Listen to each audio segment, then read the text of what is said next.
मित्रांनो, हा आहे छत्रपती शिवाजी महाराजांनी स्वराज्यासाठी बांधलेला अत्यंत महत्त्वाचा जलदुर्ग पद्मदुर्ग किल्ला.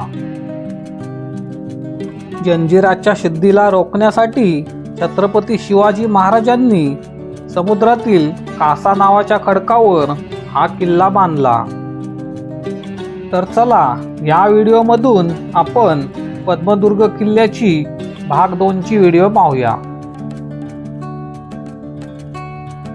पाण्याच्या टाक्याच्या बाजूलाच आपल्याला 2 तोफा बघायला मिळतात.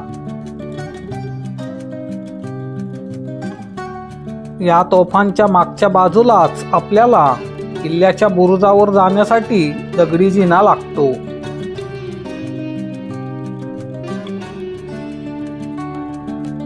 त्याच्या बाजूलाच तटबंदीमध्ये असलेले दारुगोळ्याचे कोठार बघायला मिळते.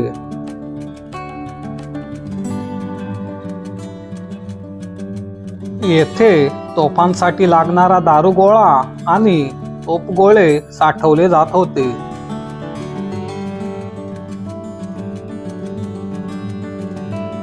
त्याच्या समोरच आपल्याला वाड्यांचे अवशेष बघायला मिळतात.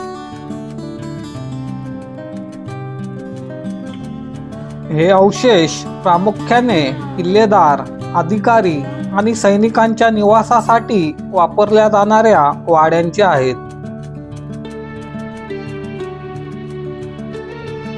या भागात अनेक वाड्यांचे जोते आणि भिंतींचे अवशेष विखुरलेले दिसतात.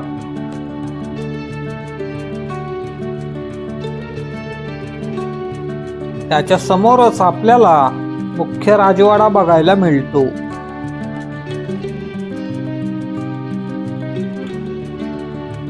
या वाड्यातील दरवाजे आणि भिंतींची रचना ही शिवकालीन लष्करी वास्तुशैलीचा नमुना आहे.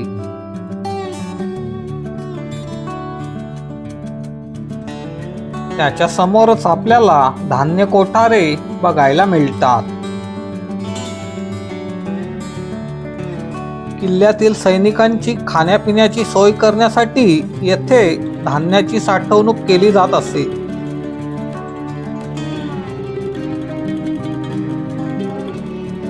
त्याच्या बाजूलाच आपल्याला 2 तोफा बघायला मिळतात.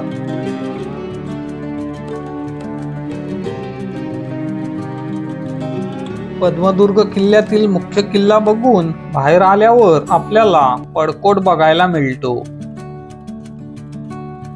पडकोट म्हणजे मुख्य किल्ल्याच्या तटबंदीच्या बाहेर असलेले दुसरे संरक्षक कवच किंवा बाहेरील तटबंदी होय.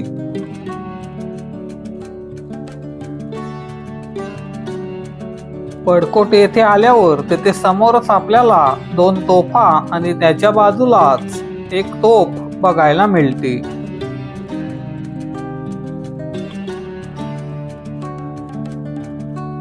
ही तोफ पूर्णपणे गंजलेली असून त्याचा काही भाग तुटलेला दिसतो.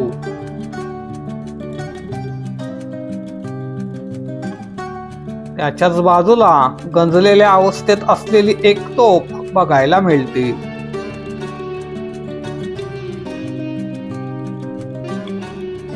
येथून थोडा पुढे चालत गेल्यावर तेथे देखील आपल्याला 1 तोफ बघायला मिळते.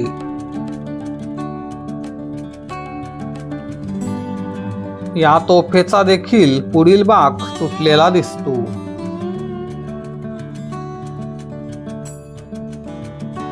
तेथून थोडा पुढे गेल्यावर तेथे देखील आपल्याला 1 मोठी तोफ बघायला मिळते.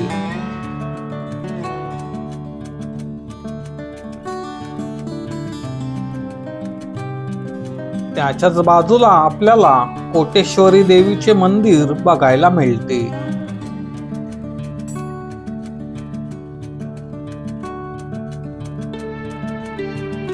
मंदिरामध्ये प्रवेश केल्यावर समोरच आपल्याला कोटेश्वरी देवीचे दर्शन होते.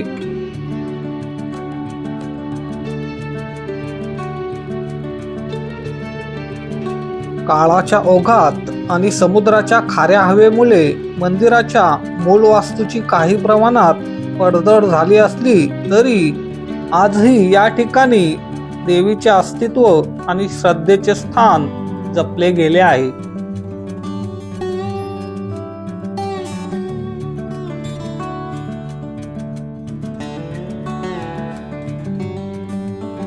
गडाच्या आणि मावळ्यांच्या रक्षणासाठी आराध्य देवतेची स्थापना करण्याची प्रथा असल्यामुळे येथे छत्रपती शिवाजी महाराजांनी कोटेश्वरी देवीचे मंदिर बांधले आहे.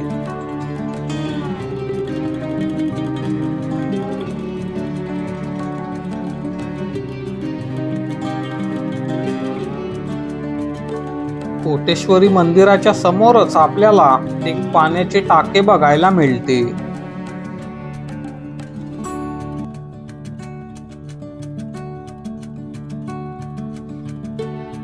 कोटेश्वरी मंदिराच्या डाव्या बाजूला आपल्याला एक मोठी तोफ बघायला मिळते.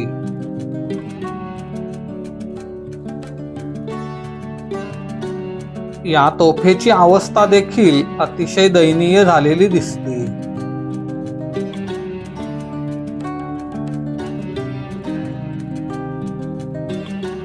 त्याच्या बाजूलाच आपल्याला आणखी एक गंजलेल्या अवस्थेत असलेली तोफ बघायला मिळते.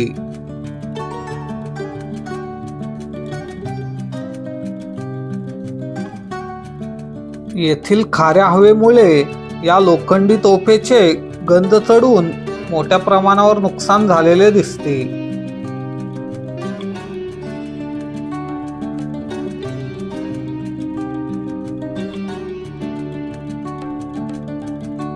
त्याच्या डाव्या बाजूला आपल्याला आणखी एक तोफ बघायला मिळते.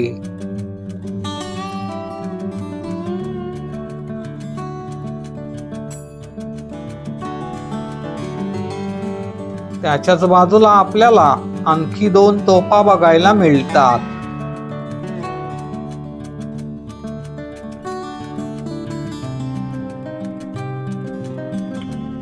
तेथून थोडा पुढे गेल्यावर तेथे देखील एक तोफ बघायला मिळते.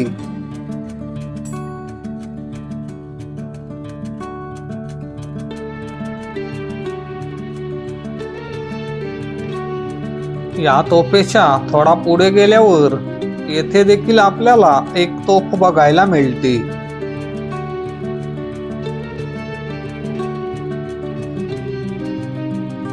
शिवरायांच्या काळात याच तोफा या किल्ल्याचे रक्षण करत होत्या.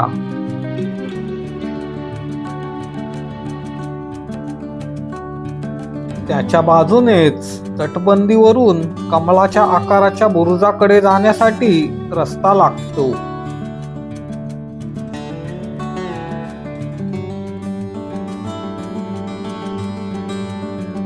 या बुरुजाची तटबंदी आजही चांगल्या स्थितीत बघायला मिळते.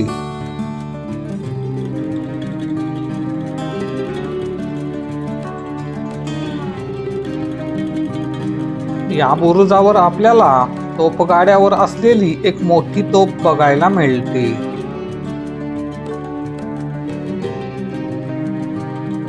या तोफेचा वापर लांब पल्ल्याचा मारा करण्यासाठी केला जात असे.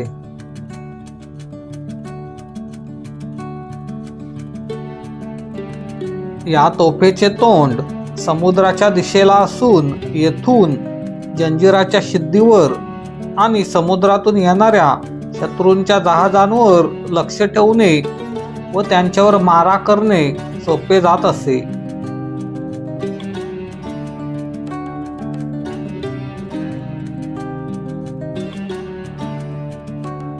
त्याच्या बाजूलाच आपल्याला दुसरी एक मोठी तोफ बघायला मिळते.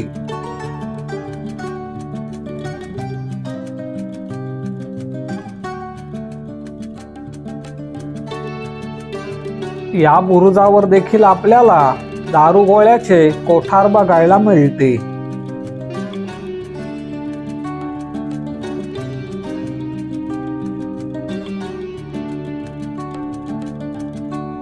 या बुरुजाचा आकार कमळाच्या पाकळ्यांसारखा असल्यामुळे या किल्ल्याला पद्मदुर्ग हे नाव मिळाले.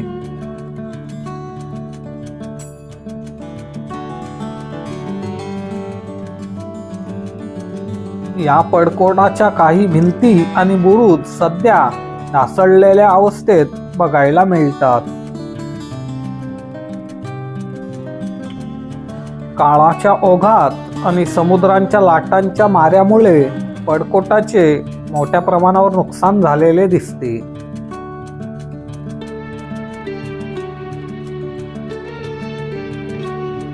ओहोटीच्या वेळी आपल्याला या पडकोटाच्या अवशेषांवरून फेरफटका मारता येते.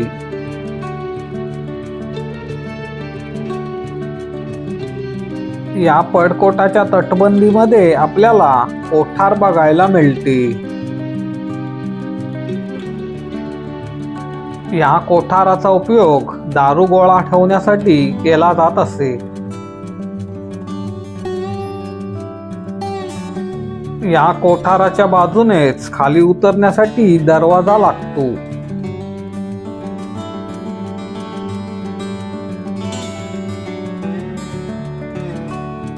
येथून थोडा पुढे गेल्यावर या तटबंदीची मोठ्या प्रमाणावर पडझड झालेली दिसते.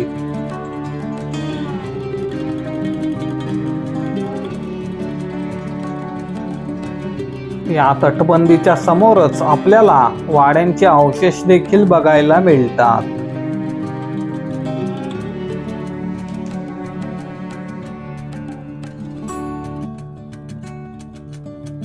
या किल्ल्याच्या समोरच आपल्याला मोठ्या प्रमाणात खडक बघायला मिळतात.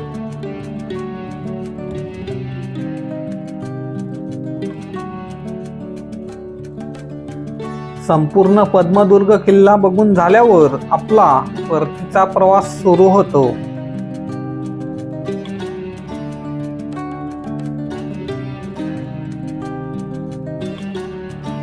या बोटीतून आपल्याला किनाऱ्यापर्यंत येण्यासाठी अंदाजे 10 ते 12 मिनिटे लागतात.